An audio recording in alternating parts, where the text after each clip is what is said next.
Swayam Prabha. Digital India. Educated India.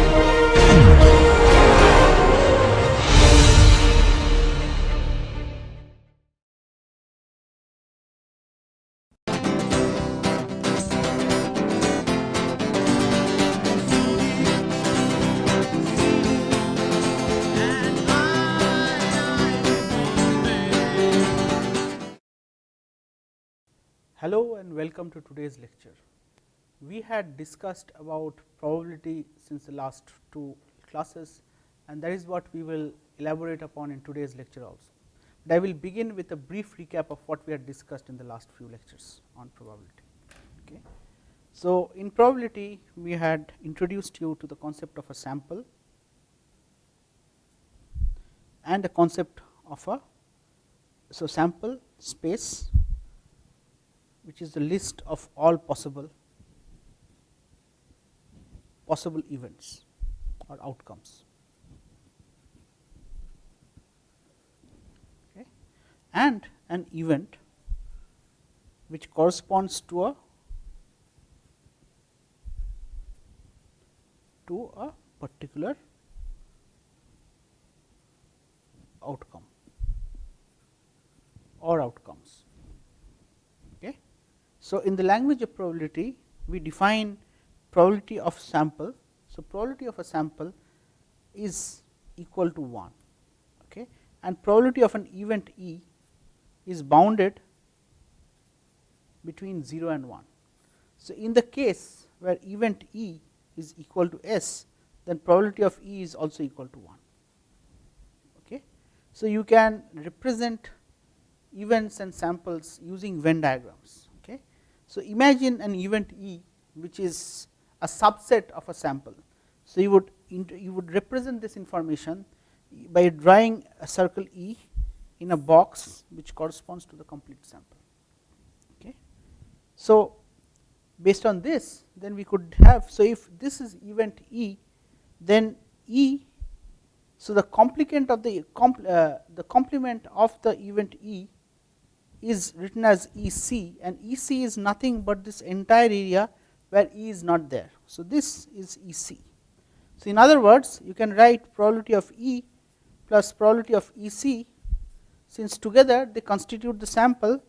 So, we have write PS is equal to 1, implying probability of E complement is equal to 1 minus probability of E.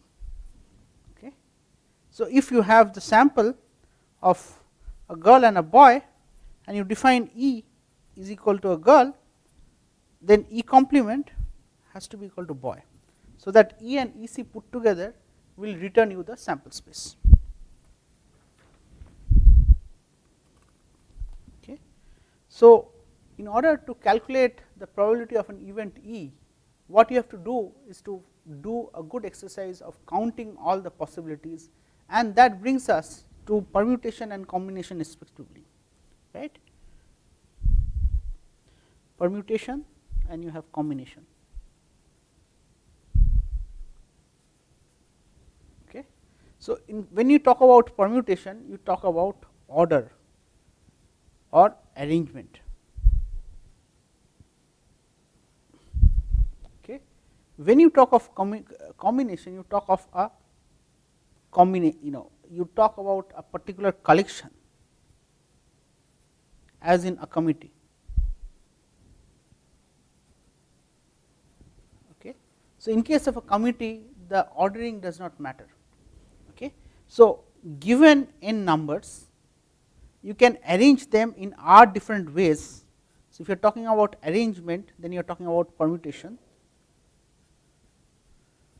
and this is given by the expression NPR. Okay.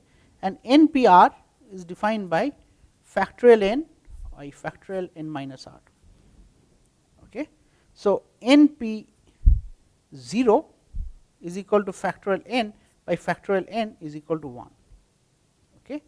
NPn is equal to factorial n by factorial 0 is equal to factorial n.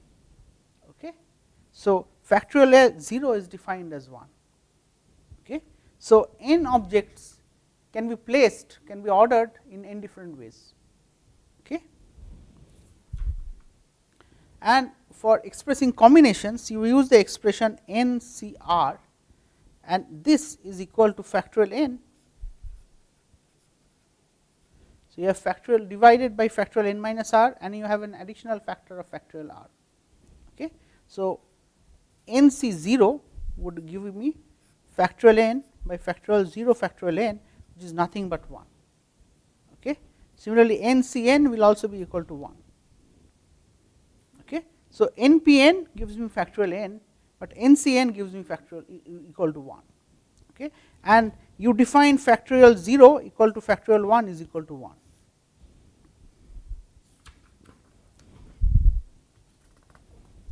So, let us do a sample example.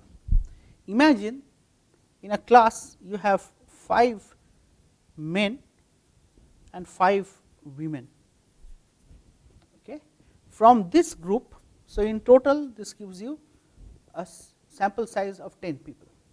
From this group you want to constitute a committee comprising of 4 people. Okay. So, the question is, what is the chance or probability that the committee has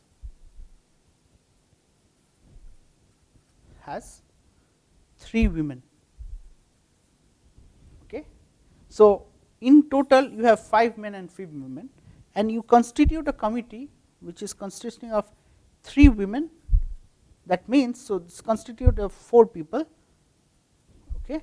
So, if you have 3 women, that would mean that you must have 1 man. Okay. How would you do this selection? So, now as I briefly mentioned, in case of a committee or a combination, the order does not matter. So, you need to use the expression NCR. Okay. So, from a total of 10 people, you want to draw 4 people. Okay. In how many different ways can you draw 4 people from a group of 10 people? And the answer to that is 10C4. Okay.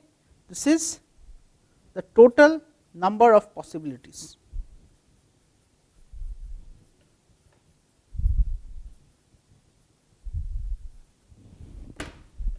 Okay. Now, so this is your total sample space. Now, but of these 4, you want to choose 3 women and 1 man.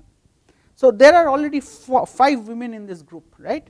So, in how many ways can you choose 3 women and 1 man, right.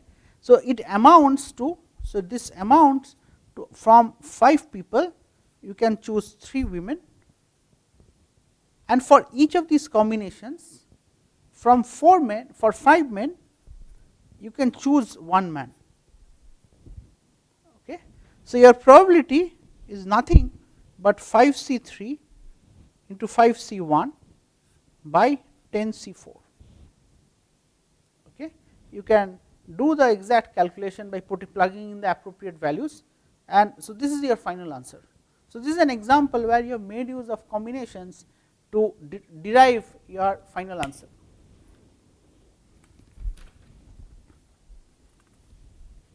Okay. So, let us take another example. Okay. So, imagine you have a class in a room, there are n people. So, you have n people in a room.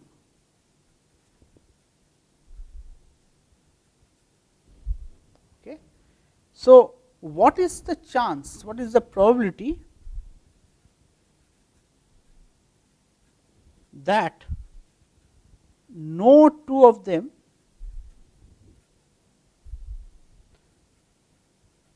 share their birthday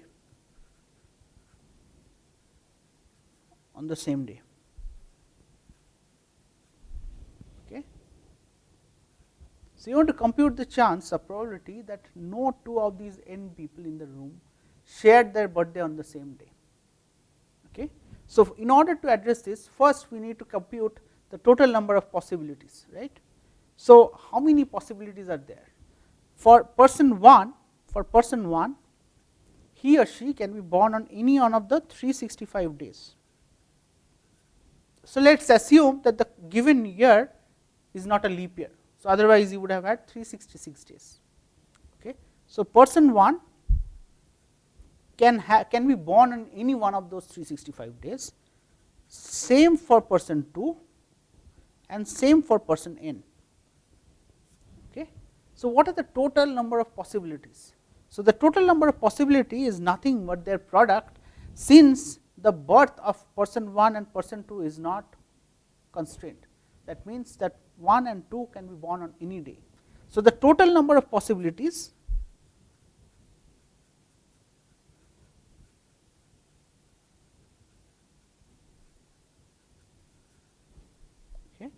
is equal to 365 for each birthday of person 1. There are 365 days possible for person 2, so on and so forth. So, this thing is repeated n times. So, total number of possibilities is nothing but 365 whole to the power n. So, now let us come to the question, you want to calculate the probability that no two of them share their birthday on the same day. Okay.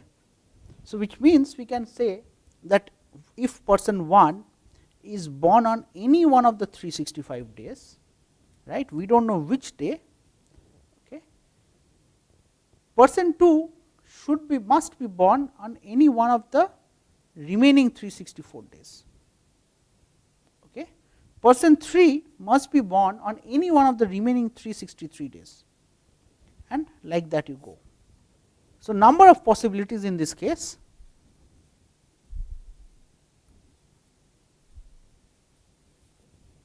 is equal to 365 into 364 into 363. So, this is for person n. Okay. So, your probability then becomes this. So, probability is this divided by 365 whole power n. Okay. So, as you can see, if you have only 2 people, if there were n equal to 2 people, okay. So, if I think of the probability, okay. So, my probability is given by 365 into 364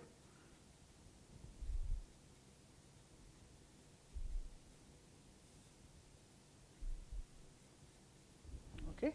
So, if your n was 2, let us say, this probability would simply be 365 into 364 by 365 whole square, okay, which is equal to 364 by 365, which is almost close to 1, right. So, because if there is n equal to 2 possibility, only 2 people are involved, then the probability is very high, because for each day except one day the second person can be born in any of the remaining days. Okay.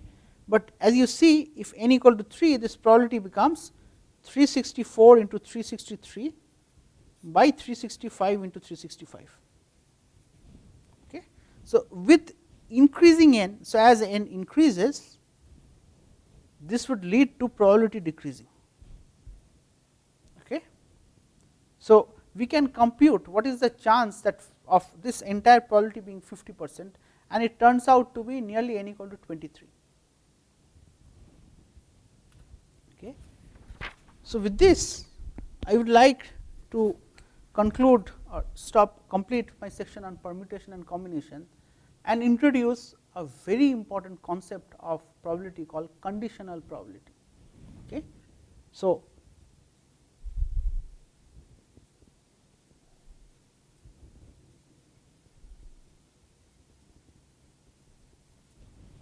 let us take a simple case. Okay.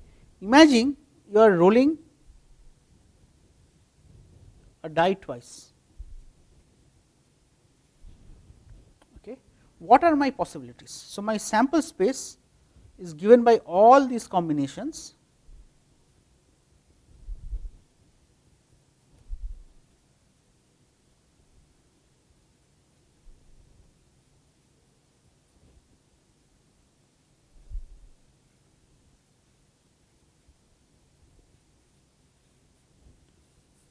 So, you have a total of 6 into 6 equal to 36 possibilities.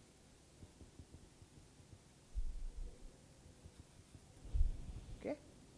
So, now let us say I want to ask the question, what is the chance, what is the probability that the sum of the scores on the two die is equal to 8. Okay.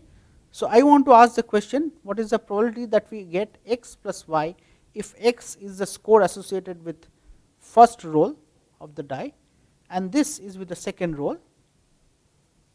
Okay. What is the probability that x plus y is equal to 8?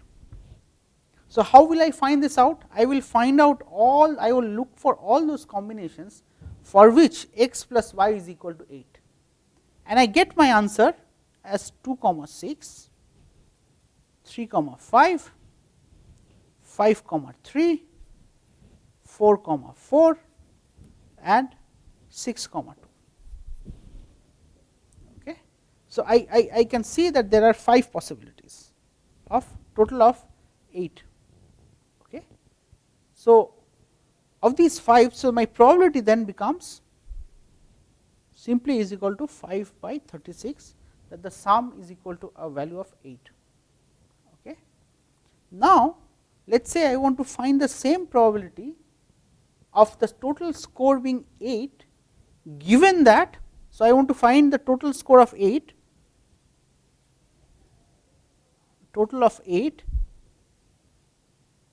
given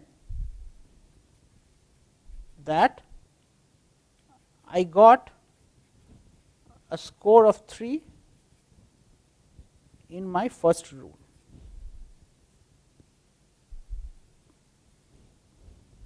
Okay. So, what you see is the sample space. So, the sample space now, instead of having 36 different possibilities, you only have 6 possibilities. Because I have said my first score is 3, my possibilities is simply 3, 1, 3, 2, and this is 6 possibilities. Okay. So, of these, if I were to ask, so my sample space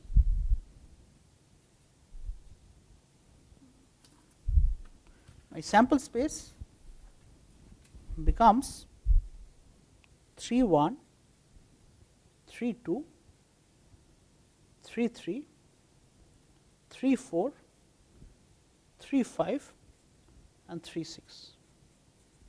So, for which of them do I get a value of 8, which is nothing but 3, 5. So, my now probability becomes nothing but 1 out of 6 possibilities. Okay. So, my chances have actually increased from the earlier value of 5 by 36, I have gone to 1 by 6. Okay. So, it has changed. Okay.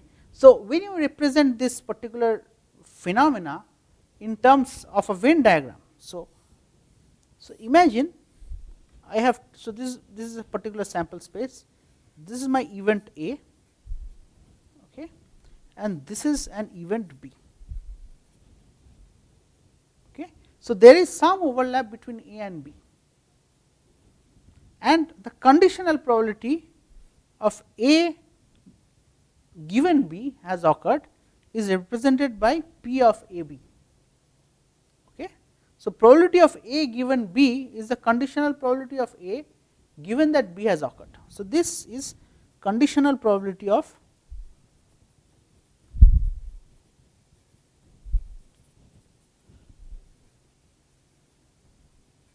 B has.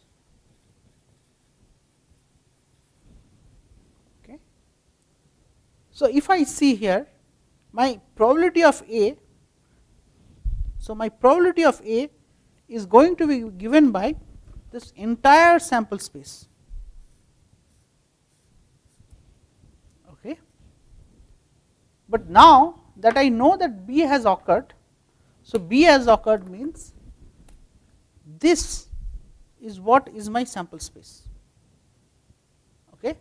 So, of this only this common area, the common area is all that corresponds to A being occurring.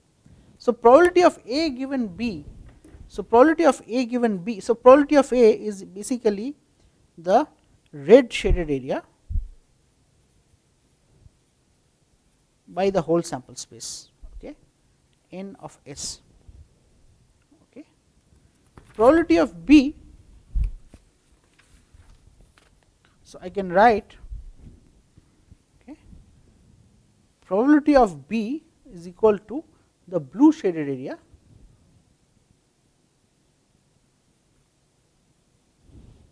but probability of B given A. So, A given B is basically the red and blue area. Okay. Probability of A given B means only this common shaded area is where the A can occur, red and blue area divided by the blue area. Okay. So, I can see that the red and blue area is nothing but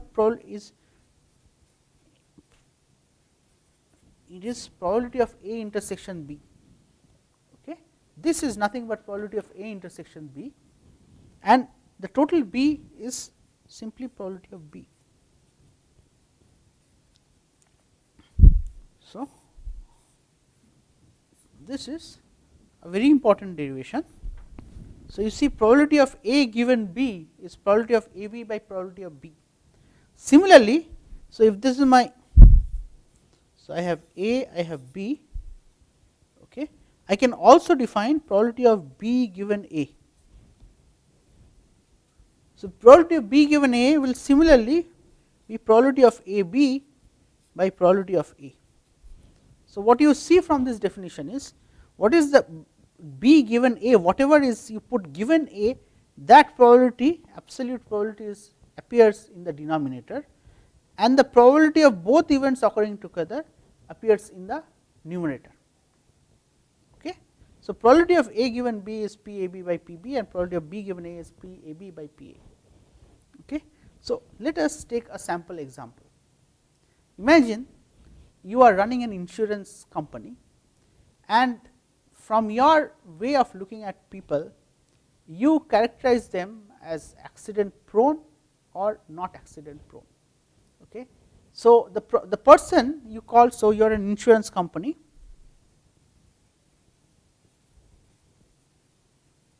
okay.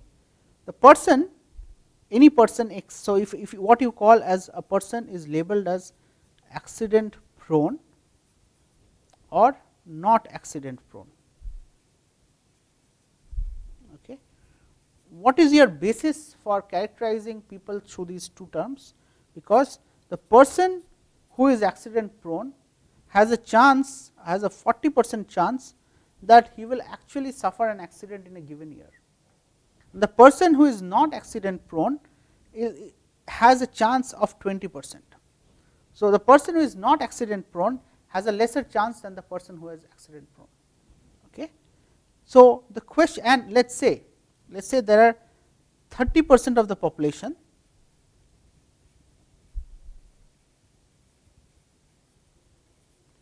is accident prone. Okay. So, this is 40% chances of suffering an accident.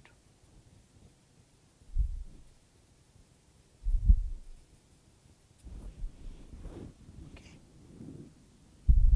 So, and the person who is not accident prone has 20% chance. So, if you have 30% of the population is accident prone, what is the probability that a person will suffer from an accident?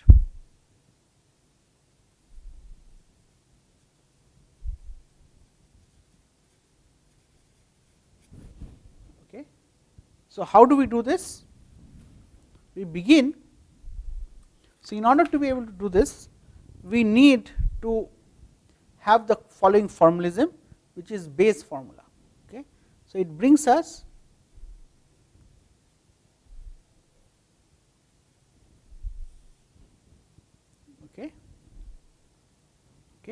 So, imagine if I define you have an event E and a series of events F1, F2, so on and so forth, which are mutually exclusive. Okay. These are mutually exclusive.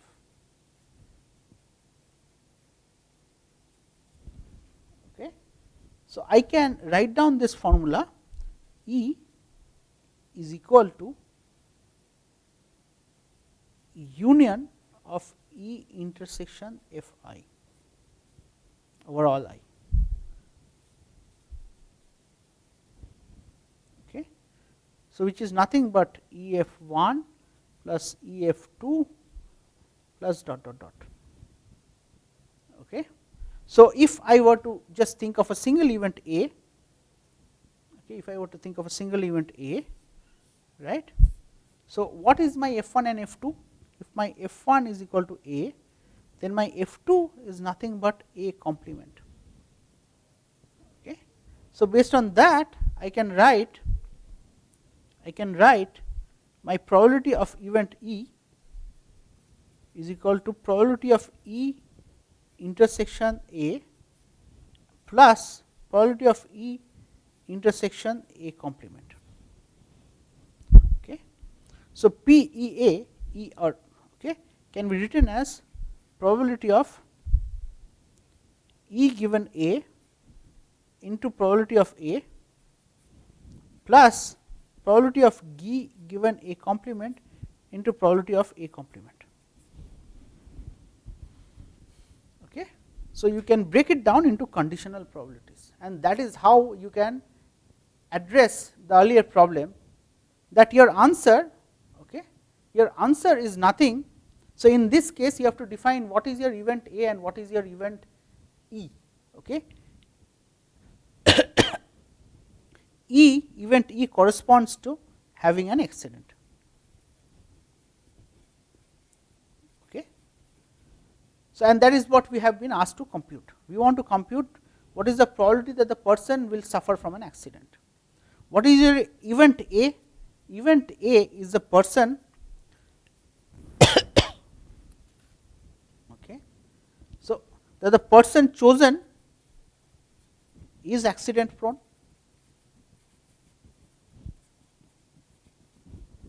So, I can then compute the total probability of E as the probability of choosing an accident prone person, which is 30% or 0.3, into probability of having an accident if the person is accident prone, which is 40%.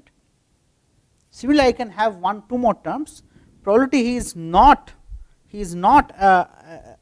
so E given A complement is 0.2, okay, into A complement is 0.7. So, this total will come to 0.26. Okay. So, you got an idea of how we can calculate conditional probability, and you can calculate total probabilities based on conditional probability. Okay.